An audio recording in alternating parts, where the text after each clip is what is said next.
هي طبعا حرب الشائعات جزء كبير منها هو معركة إعلامية. يعني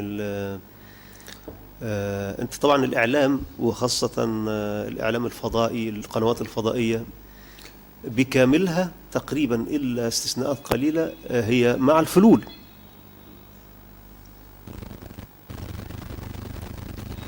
يعني من أنصار النظام القديم والذين كانوا يحلمون بنجاح أحمد شفيق. وطبعا هزيمة أحمد شفيق كسرت مشروع خطير جدا جدا كان يرتب له في مصر بتصفية الثورة وعودة النظام القديم وإدخال البلد في عصر من القمع والظلام لسنوات طويلة، وإثارة أجواء من الإحباط الشديد لدى الشعب المصري أنه لا شيء يتغير ولا شيء يمكن أن كان في هناك مخطط كبير جدا جدا.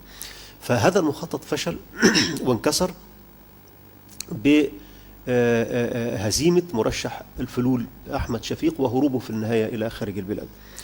فطبيعي أنه يعني بعد أن أفاقوا من الصدمة أن هم بيحاولوا أنه هو يعني يمارس ضدك بقى يعني حملة تشويه، حملة بس إشاعات، اصطياد أخبار مصنعة ويشتغل عليها في الإعلام كتير.